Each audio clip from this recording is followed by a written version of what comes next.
Hey, shalom, shalom. Call hello. Yahweh, Bahashem, Yahweh Shai, Bahashem Makak Wadash. Hey, peace and double honor to the apostles and elders of GMS. Shalom to the hopeful elect. Coming at you with a quick in transit lesson. All right. Through the spirit and power of Yahweh, Bahashem, Yahweh Shai, Bahashem Makak Wadash. All right. The sun went down approximately a couple hours ago. All right. So, Lord's will. All right. Those of you out there who the spirit was on to keep the day of atonement, Lord's will. It was spiritual. All right, Lord's will, you were able to keep it. All right. So I wanted to get into this quick lesson, and the timing of it had to be right now because I know that a lot of you brothers and sisters out there coming off the fast and just bottle up this feeling, of feeling refreshed, of feeling renewed, of feeling it's like a fresh start, in the spirit and in the body, because the body took a rest.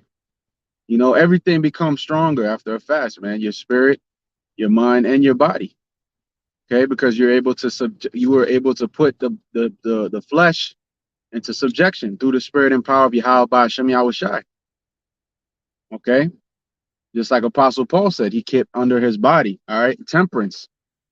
Again, I can't mention this enough, and it's come out a lot. Temperance is one of the four cardinal virtues, which comprise wisdom. All right, which is prudence, justice, courage, and temperance. Temperance is self-control. So exhibiting temperance is an aspect of it is to keep the Day of Atonement. And the reason why I wanted to do this lesson now through the Spirit is to remind brothers and sisters that fasting should be something that we do throughout the year, not just on the Day of Atonement. Okay, the Lord Yahweh Shai said that, when he was roughly paraphrasing it, but when the bridegroom was when they don't have the bridegroom, basically when he goes back to the spirit realm, that then will his disciples fast. So now is the time where we should be fasting. Now of course, every brother and sister within their own measure, because some may fast more often than others. It ain't about how often, but it's about that you do it in a year. It don't make you no better because, all right, well, I fast, because the wicked scribes and Pharisees, they were over there talking about how they fast. About that, it's just a matter of the sincerity behind it. And it's only going to serve to benefit us. And we sincerely believe in Yahweh B'Ashem Yahweh Shai, and we need to be more girded in the faith than ever. All right. So just encapsulate this feeling and remember how you feel right now, and apply it to throughout the year, because the Lord has made a day. All right, the 7th month on the 10th day. This is the day that all Israel fasts, and it's a commandment. So now we have to keep it, but it should be in our mind, all right, without having to be really forced to, that we should be doing this, because you can see the benefit. And I know you out there that are sincere can testify of how you feel right now. You feel rejuvenated. You feel very aware. You feel like you're on a spiritual high. A lot of issues, health ailments that we've been dealing with. I'm speaking from my personal testimony. Back pain on and off for months now. Months.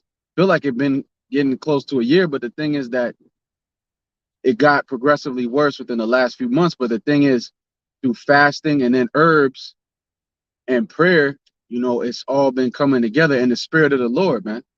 The spirit of the Lord helps with our infirmities, man. We're not going to get to the kingdom without having to fight. So we know what we signed up for. So that's why the scriptures say, when you come to serve the Lord, prepare thy soul for temptation. We can't take that scripture lightly. We can't take that scripture lightly. Prepare thy soul for temptation. The Lord is the one that's doing that to us, man, to chastise us for our iniquities, man. We deserve it. Shalom, shalom. Yahaba Hashem Yashai Barakatam. Yeah, hey, brother, we all going through it. But ultimately, man, the Lord will put us through infirmity so that he could heal us, man. You had in this time when Yahweh Shai walked the earth, you had the lame, the blind, those that had maladies, man, those that had issues in the flesh. And the whole purpose of their life was so that the Lord could see them and heal them, and that the power of the Heavenly Father and his Son could be magnified, man. And that's the same thing we go through. That's the same thing we go through. Okay? The same exact thing. And another thing I wanted to speak on too, before I forget, is that it definitely is important what you break the fast with. Don't be just, I got this fried chicken ready to go. That ain't the way to go, man. All right, that ain't the way to go. I love fried chicken like the next man, but I'm gonna say this: that ain't the thing to break the fast with, because you're gonna jack your body up. It's like in the morning, now the cars are different, but back in the day, the old school whips, you had to warm the whip, you had to warm your car up in the morning before you just blasted out there on the highway, man. You had to warm it up, and the human body, or I'll say a car, is much like the human body, man. So you have to warm it up. And how do you do that? Fruits, vegetables, herbs. Your body, your digestive system has been on a rest, so you're not gonna overload it right out the gate. What you want to do is, and this is, through the spirit, I broke my fast earlier with some herbs, some pine needle tea, and hey, you could make a tea out of it. I just put the pine needles, I chop them up, I put it in the tea, and I drink the needles with the tea and all that. Because I know that the bitter herbs are good for you, man. And after a while, like, to me, especially after a fast, it ain't even bitter, it ain't sweet, but after a while, it's all about your palate. That's another thing about fasting, is it refreshes your taste buds. You don't need like that sugar fix all the damn time. And the same things that you could have a plain piece of bread and all of the flavor of it is like brought out. All of the flavor of it is brought out. Your sense of smell is heightened. Your hearing and your eyesight gets better. Everything is like a fresh slate through the spirit and power of Yahweh Hashem Yahweh Shai. Yep. They need them bitters, man. The medicine from the earth, man. Just like the truth. The truth is sweet, but it also can be a bitter pill to swallow, like the expression goes. Nonetheless, it must needs be that we partake in that. Deal with the sweet and the bitter. Okay? Because you could sometimes, like, I could sweeten up my tea, and I could do it in a healthy way where it doesn't take away from the effect. But sometimes I just take the bitterness because I know it's really like spiritual. When you want to be healed, it's the bitter, And oftentimes, the more bitter the herb, the more of a benefit. That's just my personal testimony that I witnessed. And I'm gonna grab some of these precepts. The brother dropping some straight heat on the comments. But I wanted to throw this exhortation out there because even before the truth, I had fasted here and there, but now, coming into being immersed in the knowledge of wisdom and understanding, we fully understand what the significance of fasting is, humbling ourselves and things of that nature. But there's also a lot of there's ways to go about it,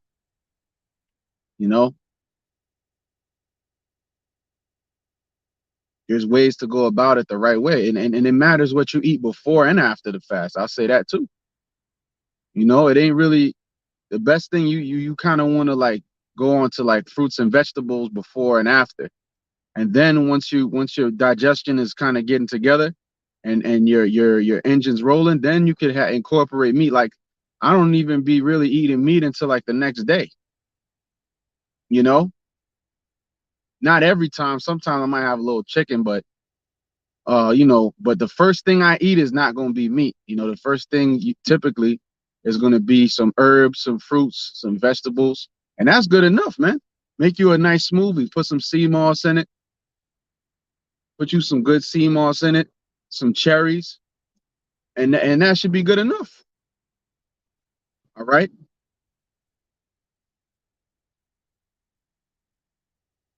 Because if you eat, hey, I done seen stories of people that they fast and they ate the wrong thing after they fasted and they died because they weren't able to pass it.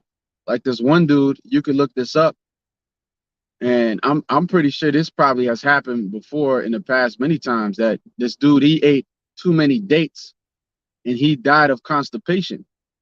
He wasn't able to pass it, you know. So there's a way to do it the right way. You know, the best thing to do is like for like 24 hours after, I say, just eat fruits and vegetables, or at least like half a day, at least the 12 hours after.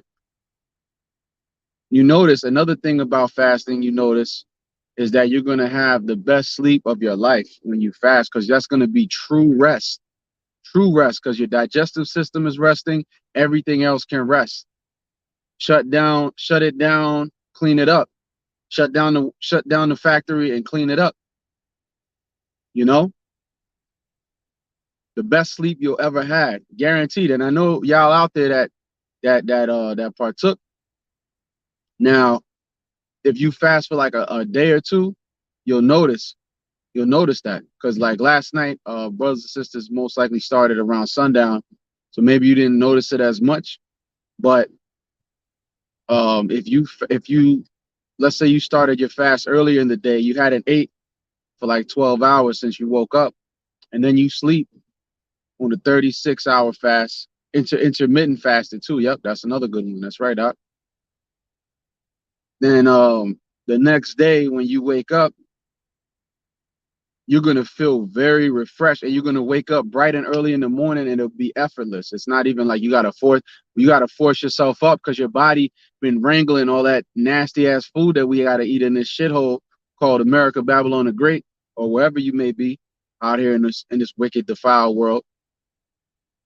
All right, your body's wrangling and wrestling with all this digestive issues, and then by the time you wake up, you don't even feel rested, because your body's been fighting with the garbage that you put in it from the day before. But when you fast, you don't you feel truly refreshed, you know. And that just goes to show how much the Lord loves us, man. He made a day particularly where we're commanded to do this. All right, we have to, you know. Now, you know, obviously all Israel doesn't take heed to that commandment, but those of us that are sincere, we take it serious, man. We take it dead serious, man. This ain't no joke. All right. We do it to the best of our, yeah, circadian rhythm. That's right. That's the true timing of how our bodies are supposed to work, man. You know, brothers be working late, and this kingdom has got us all out of whack, man. You know, this kingdom has us all types of jacked up, you know? Yep. Wisdom. That's right, brother. It is wisdom. I'm gonna go ahead and real quick, I'm gonna grab a few of these precepts because I just arrived at my destination. So I'm gonna go ahead to the comments and grab a few of the precepts the brother had dropped. All right, but just remember this feeling of rejuvenation, and remember to, you know, pray unto the Lord to make it so that, all right, I can fast for maybe 1 or 2 days. You're gonna notice a lot of your issues. Fasting can heal a lot of it. Like I was speaking to my sister, she's in the world, and she got all these, like, you know, like issues. You know, we all got them. But I be telling her, like, you gotta fast. You know, fasting is gonna help you. I can't go 24 hours without eating, and she's young. You know, I can't go 20. I can't without eating. No, I get irritable. But that's the whole point. Your body's out of whack. That's why you're so irritable when you fast, because your body's detoxing all that nastiness that's inside of you, man. You know, hey, we need deliverance at the end of the day. But let me grab this real quick. KDC3 put Sirach 2:1. My son, if thou come to serve the Lord, prepare thy soul for temptation. Set thy heart aright and constantly endure, and make not haste in time of trouble. Right. Okay. So another thing fasting does is it prepares us for the things to come. All right, because we know, all right, you know, let's say I gotta go without food for a day or two. You're not gonna flip out. A lot of these Americans, man, by day two, they're gonna be losing their mind because they're not spiritually strong, man.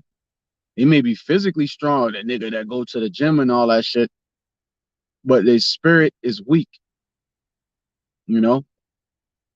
But we have to prepare our soul for temptation coming to serve the Lord. Set thy heart aright, your mind, you know, constantly endure.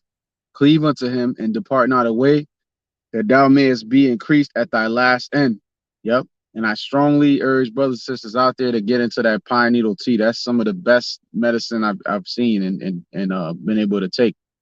Pine needle tea. That is some real good stuff. You get it off the white pine. All right. You take that off the tree, chop it up, put it in some warm water, some hot water, but not too hot because you don't want to kill the the compounds in it that heals you. All right. That stuff is dynamite, like the apostles say, dynamite. All right. Cleave unto him and depart not away, that thou mayest be increased at thy last end. Right. And that's what we want to do. We want to be increased at our last end. All right. Sirach 2 and 4, whatsoever is brought upon thee, take cheerfully and be patient when thou art changed to a lower state. Exactly. Whatsoever is brought upon us, we got to take it cheerfully, whether it be affliction, whether it be setbacks, obstacles, chastisement, apostles and elders getting on us, man. That's all for our benefit in the end. Okay. When you're a child and your father corrects you, you're like, but sometimes you just don't understand, but you have to nonetheless accept it. So sometimes the Lord will put things on you and like, oh, why, I'm not sure why exactly the Lord is doing this particular thing, but I know that in the overall it's going to benefit me because it's just a chastisement. It's just a test. Remember, this is the matrix, man. None of this shit is real that we looking at around us. This shit is all fake, man. All right. Again, though, Sirach 2 and 4, whatsoever is brought upon thee, take cheerfully and be patient with thou art changed to a lower state. For gold is tried in the fire, and acceptable men in the furnace of adversity. Believe in him, and he will help thee. Order thy way aright and trust in him. And it was the spirit, because I had went to go prophesy with the men of valor, Akim, and I was going through the furnace heavy to the point where usually I go out by myself, but I wanted to be around the brothers because it was kind of hard for me to speak the whole time by myself. But through the Lord, anything, the Lord will make a way, and through the Spirit, Lord's will, I could go out this week. But at that particular time, I went out with them, and then the Spirit had brothers bringing out Daniel 3, and we went into that, and that's about them going into the furnace. All right, and it was turned up 7 times 10. I mean, not 7 times 10, 7 times. All right, which represents completion. Turned up so much that it slew the Babylonians that were turning it up, but yet they were delivered. Yahweh Shai was in there with them. All right. So, the Lord will have the brothers around you bring out the precepts that pertain to your walk and things that you need to hear. It is, and it's all according to the Lord's Spirit. So Sirach 2 and 10, look at the generations of old and see, did ever any trust in the Lord and was confounded, or did any abide in his fear and was forsaken? Or whom did he ever despise that called upon him? And that's why it's important for us to call upon the names of Yahweh and Yahweh Shai. All right. Yahweh and Yahweh Shai. All right. Wisdom of Solomon 3 and 4. For though they be punished in the sight of men, yet is their hope full of immortality. Right. We're being punished. And look at these lowly niggas. They got to come out here. They look crazy as hell. I don't have people send their children to give me $5. Like you some homeless bum. Here it is. Brothers got professions. Certain brothers make decent money, man. But it's just the foolishness of preaching. It's looked down upon in this world that they'll look like it as you must be a homeless psycho to go out there with a Bible and preach. But everything else that this world does is accepted, so because everything's upside down. All right. But again, the hope is full of immortality. Okay. So we're not going to have to deal with these bodies of death for much longer, man. KDC 3, Wisdom of Solomon 3 and 5. And having been a little chastised, they shall be greatly rewarded. For the Most High proved them and found them worthy to himself. You see, having been a little chastised. All right. They shall be greatly rewarded. Yahweh Bashem Yahweh shall prove them and found them worthy for himself. And this is the testing grounds to see who's going to be worthy. All right. And the final exam is coming up.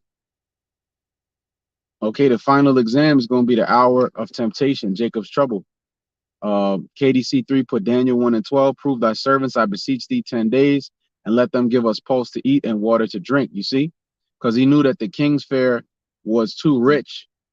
Now, ain't nothing wrong. We all like to eat rich food at times, but then if that's constantly what you just, it's all about decadence. Decadence means to decay, you know, because that type of fare all the time, it will destroy you, especially in these bodies of death. Now in the kingdom, that's going to be a different story, you know. We're going to be able to feast as much as we want because we're going to be immortal. We're going to have new bodies. All right. It's going to be like going from a Prius to a Bugatti, you know, and that's just an example, you know. It's going to be far beyond that, but I'm just using that as an example to show you the vast, it's going to be such a major difference, you know. It says, then let our continence be looked upon before thee, and the continence of the children that eat of the portion of the king's meat. And as thou seest, deal with thy servants. And at the end of 10 days, their countenances appeared fair and fatter in flesh than all the children which did eat the portion of the king's meat, right? Because all them royal dainties will mess you up. Okay. Yep. Revelation 10 and 9, same brother. And I went unto the angel and said unto him, give me the little book. And he said unto me, take it and eat it up, and it shall make thy belly bitter, but it shall be in thy mouth sweet as honey. Right. That's the scriptures. All right. So when you first find out you're an Israelite, oh wow, we're the sons of God, we're the princes of power. Oh, there's a kingdom coming. This white man's world is about to be destroyed. We find out that he's actually the Edomites, descendants of Esau, the wicked, and that there are enemies, that the Lord is going to come back and destroy them. Yahweh Shah is coming back for us. That's all sweet. But then you find out, all right, well, now we got to wait. We got to suffer. The Lord is going to put it on us. The Lord is going to punish us and chastise us in different ways. Then that's the bitterness. Everybody wants the sweet honey, but nobody wants to deal with bitter herbs. Everybody wants to be healed, but nobody wants to deal with the bitter herbs that are required to heal. And that's likened unto this truth. Okay. The reason why herbs are bitter, that's a spiritual meaning behind it, man. Everything that the Lord set up, it's all meaning that, you know, you could see different lessons in nature, man. All right. Sirach 21 and 12, he that is not wise will not be taught, but there is a wisdom which multiplieth bitterness, right? Yeah, he that multiplieth wisdom or knowledge multiplieth sorrow, I believe it is, something along those lines. I'm roughly paraphrasing, but you know, that's what comes with it. Because once you know more, you know about the filth of this world. You know, the good times and the fun and the bullshit, that's all ruined. Now you got to come into the house of mourning, but that's a great thing, you know. But many people, they look at it like, oh, you know, it's a good thing to mourn and be sorrowful in a world that's full of wickedness. You don't want to be having and living it up in this place. All right, we have our little moments here and there, get together with the brothers and all that, but overall, you don't want to be living it up too much in this wicked ass place, man. All right. Yeah, GMOs, yeah, all that. Yep. Mess you up. It'll straight mess you up. Let's see. Yeah, because where I'm going right now is about to close up. So I'm gonna try to get in there real quick. I'm gonna read a couple more and I'm gonna close it out. Shalom to the brother Chazak Ben Yahawada. Lord's will, I wanted to go through all the precepts, but I'm gonna go ahead and get a couple more and close out. Chazak Ben Yahawada, Ephesians 4 and 22, that ye put off concerning the former conversation, the old man, which is corrupt according to the deceitful lusts, and be renewed in the spirit of your mind. Oh, beautiful. Yep, right on point with the lesson. And that ye put on the new man, which after the Most High is created in righteousness and true holiness. Right, they're putting on a new man, you know, and you feel that the new man is strengthened after a day like today, after the Day of Atonement. The new man is supposed to be strengthened, and the fleshly nature, being a drunkard, you know, not being sober minded, all that is supposed to die away more. All right. It's still, it is. He ain't gonna be fully gone until Yahweh Shah comes, but he's gonna be weakened, man. That's the main enemy, the old man. That's the main enemy. All right. The old man should be on the ropes. The old man should be hey, the closer we get to Yahweh Shai coming, the old man is going to be dying away more and more. We ain't taking these bodies with us, man.